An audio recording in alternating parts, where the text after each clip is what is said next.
This week's episode is brought to you by Tom's Stag Parties, the only way to truly experience the dark side of Disney. Communicore Weekly. Come on and get geeky. We bob around boats and five-legged goats. Communicore Weekly. You might catch some freaking. You waited all week. I'm sure you already know that it's the greatest online show.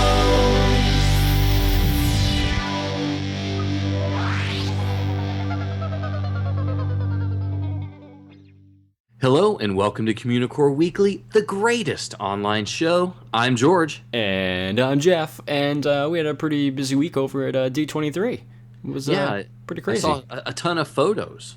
Yes, I actually only took like 12 of them, but you know, we'll get into it in the trip report. It was a bunch of Jeff Heimbuck was tagged in this photo at D23. There was a lot of tagging going on at D23, but I had a difficult time getting there. On the way there, we actually had a bit of a snafu with the car. It was really, really bizarre, and I didn't really mean for that to rhyme either. That was kind of weird too.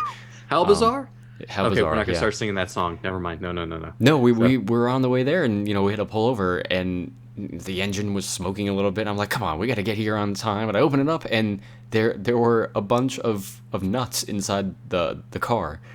Well, who was it besides you and Martina? No, Keith. Oh. But I don't mean like inside I meant like acorns kind of thing from like a bunch of squirrels got inside the car and like threw them in. It was really, really weird, but we managed to get to D23 on time eventually. But it was interesting. It was interesting.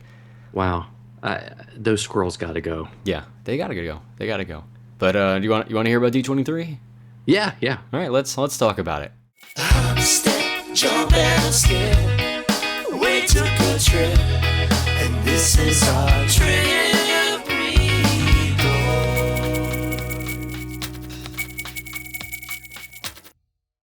So I heard there was this tiny little event or get-together last weekend. Nope, don't have any idea what we're talking about. Oh, okay, so time for the book of the week? Exactly. I'm upset you weren't able to make it out for D23. It was a good time. Yeah, me too. So, I tried to do the Kickstarter, but people just laughed in my face. Yeah, I'm sorry. I apologize. That was me mostly posting negative dollar amounts to you. I'm taking your money. I need it for my trip, even though I'm already here. But there was the third D23 Expo. It was my first time going. I heard, it was okay the first year, and it was kind of a mess the second year, and then this year.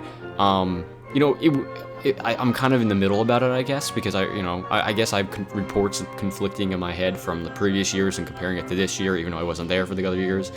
I had fun. There were some good parts, there were some bad parts, but it was an interesting experience. I will say that. Okay. I think the biggest thing is that a couple of weeks before they broke the news on Maestad that they would not be announcing any major park things at the expo.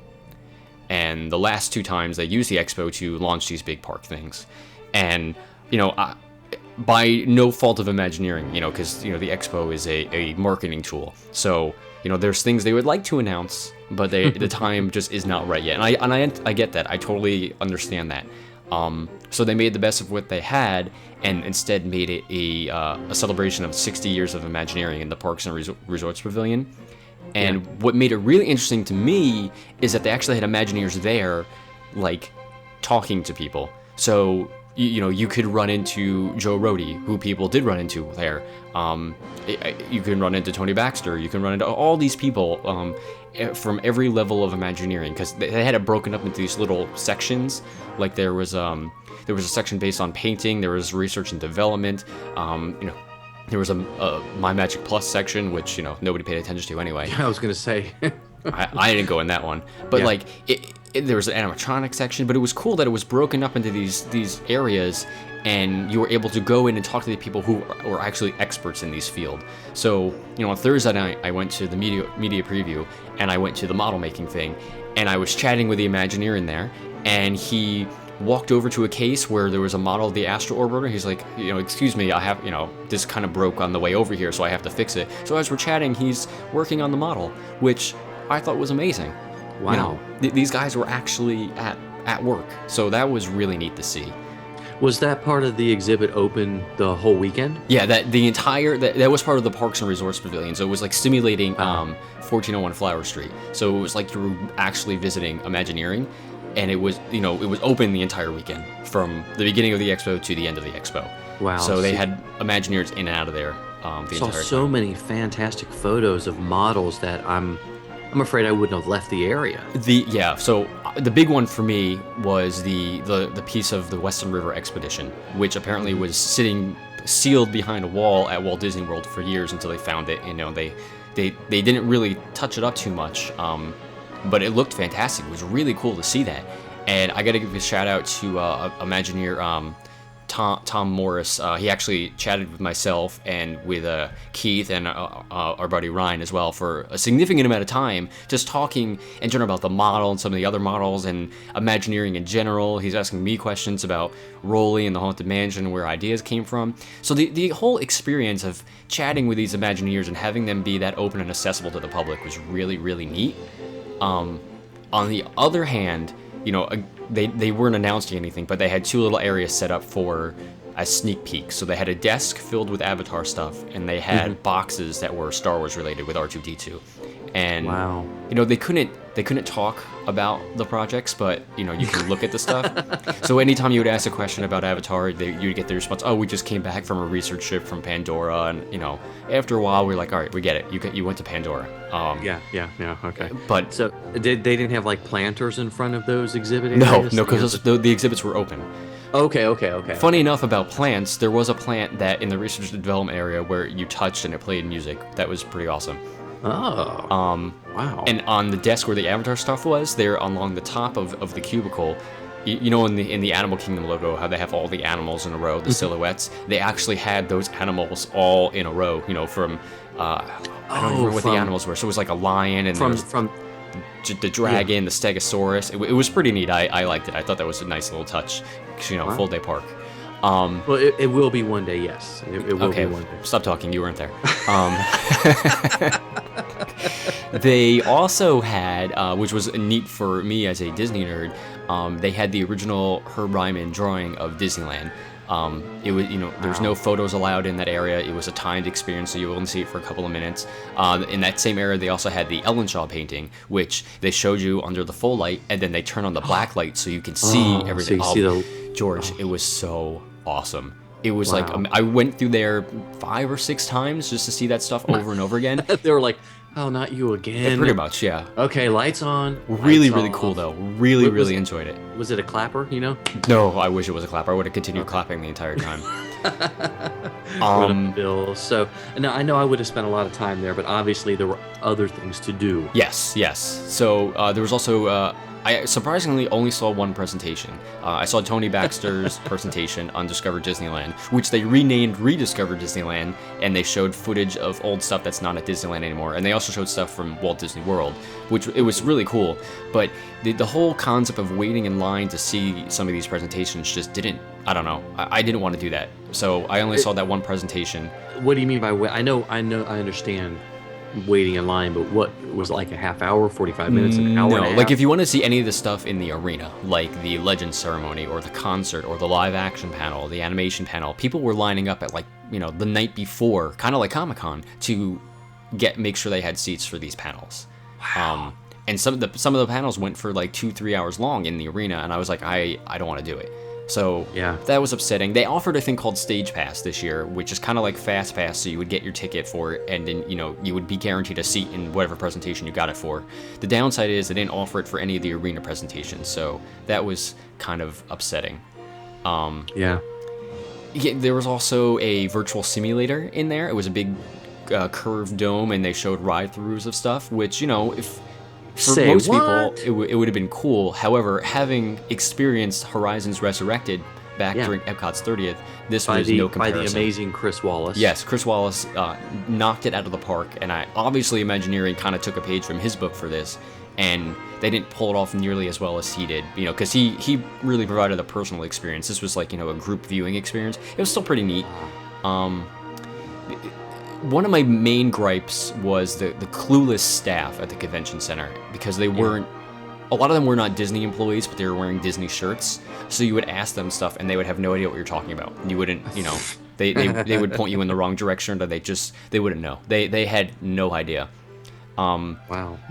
Some of the consumer pavilions were just okay. They weren't that great. But there were a couple of problems that, something as simple as like a slow jam totally would have improved the entire problem altogether. Yeah. But to me, the best part was meeting people, from fans of the show, cadets, to, Imagineers. Like, all weekend long, whoever I was with, we were being stopped by people, whether I was with Keith or, Rolly or walking around with Bob Gurr or anything. People were stopping and saying hello and taking pictures. That's where all the tagging came in you were talking about. It was so much fun to meet so many cadets and fans of the show and of the Rolly book and everything.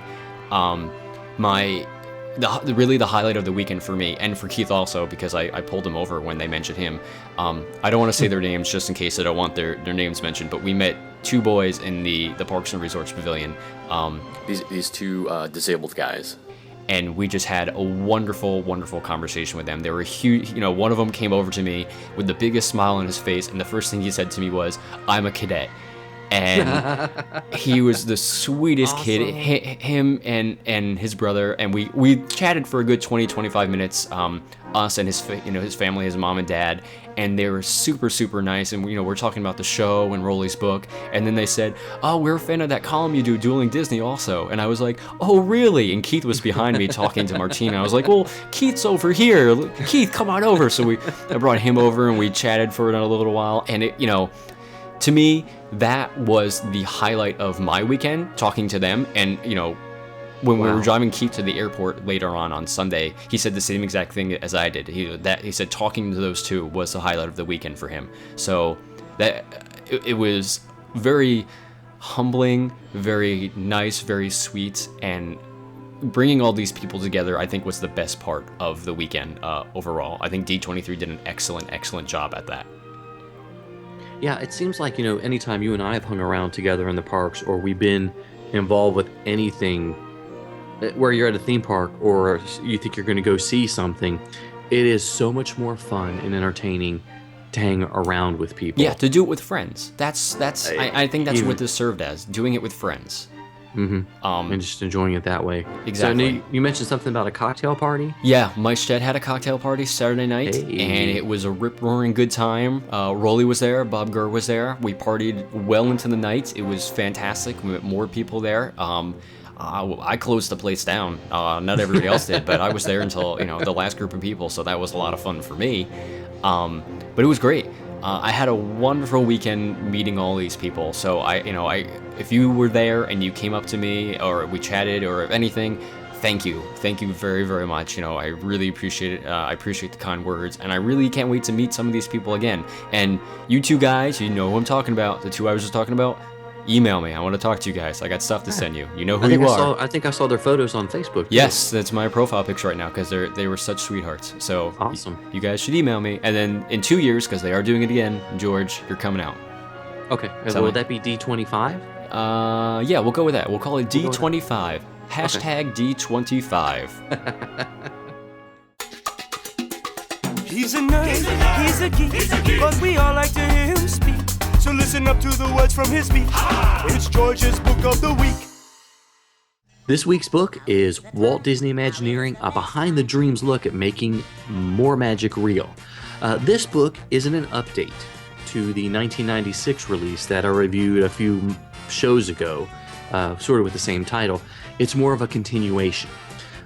This book is a look at the magic that Imagineers have created since the publication of the first book in 1996. Any fan of the Disney company, the theme parks, the resorts, the animation, or creative environments in general will treasure this book. It's filled with more artwork than you can imagine. Most of the pages offer paintings, concept art, photographs, things that had never been published before. Once again, the Imagineers pull back the curtain to reveal the puttering, popping, whirring, spinning, and dreaming that they do to create the magic. And you also get to understand that there are many more curtains yet to be revealed, let alone parted. The book has got 3 main parts. Part 1 is the theory, where they develop their ideas about creating attractions, including some of their unwritten ground rules about groundbreaking creativity. Part 2 is called the tools, and these aren't the Imagineers themselves, but Imagineers that what they use to create the magic of Disney resorts and attractions. Did you just refer to them as tools? No, and then like backpedal? no. Okay, I'm just making not sure. Me, never. Okay. I love the Imagineers. I was just like, what realized did he say? It sounded like that in the Okay. segment. I was like, what? So, okay. And part 3 is called Portfolio, which is just a really good look at the mosaic of people, talents, and ideas and projects that really is Imagineering. Okay, so this book, I loved it, but it is not as groundbreaking as the 1996 version. It's a lot more polished, and it's a more accepted look at the Imagineering process. Considering the time that it was released in 1996, the previous book, there was nothing that really brought us inside the folds of Imagineering, and nothing that allowed us to venture into the back rooms and creative side of Disney. Now, the current book takes a different path to show us how and why the Imagineers, how they create the amazing attraction in the resorts. And the focus is largely on the projects and concepts from the last 15 years of Imagineering. It's not meant to replace the earlier title, but to enhance it, to bring us further in. That being said, the coverage of attractions is very new and modern.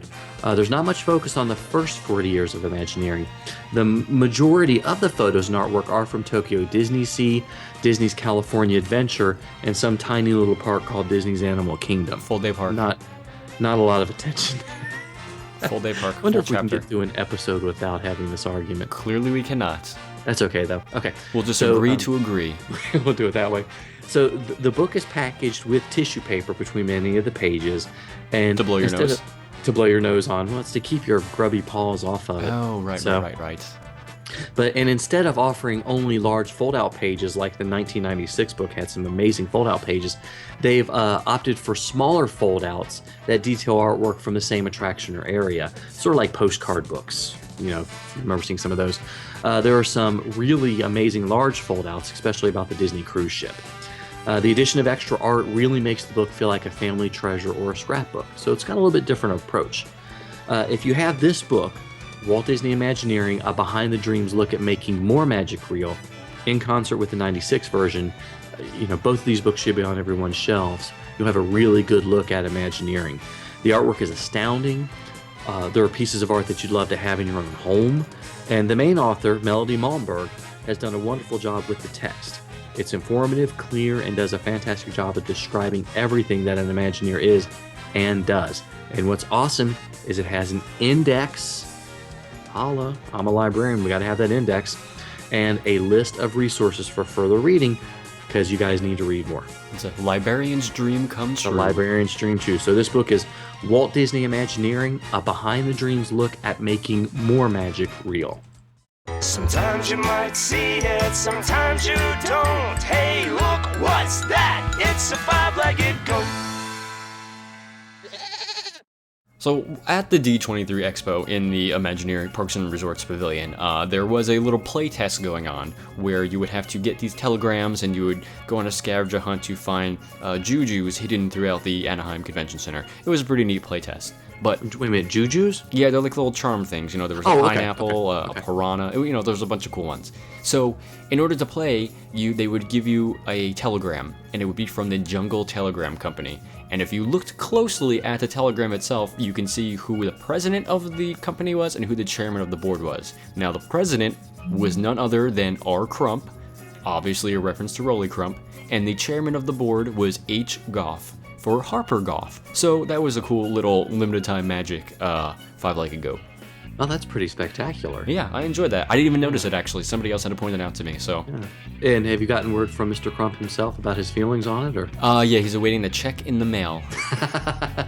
Aren't we all? Aren't we all? Aren't we all? That's a great little detail. So, well, we'd like to thank you guys for watching and listening to us. Yes, be sure to leave us a comment and rate us on the iTunes. And always email us at communicoreweekly@gmail.com. Yeah, especially if I asked you to email me. You guys should email me. That's right. Also, be sure to like us on Facebook at facebook.com/Communicore Weekly. Yeah, and follow us on Twitter. I'm at Imaginerding, and he's at Jeff Heimbuck. You know, it never occurred to me that we should say on Instagram as well, considering the names are exactly the same on both. That's true, so follow us on Twitter and Instagram. On the same names. How easy is that? Same names. You can also give us a call on the Communicore Weekly hotline at 424-785-GOAT. We got a bunch of great voicemails, but we're probably gonna have a listener voice bag episode at some point. So we are so clever. Yeah, exactly. So you guys should call us 424-785-4628. And before we sign out, we just want to remind everybody that the CommuniTour is coming up. Be sure to visit fairygodmothertravel.com. It's under their special events tab. It's under special events tab, and find out more information about how you can spend a week with the two of us, your Communicore Weekly Overlords in Southern California, exploring some amazing places. And it's filling up quickly, guys, so you better email soon.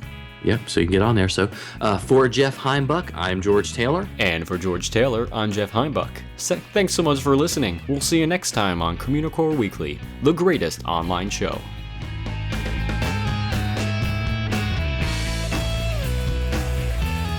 Hey, Tom Staggs.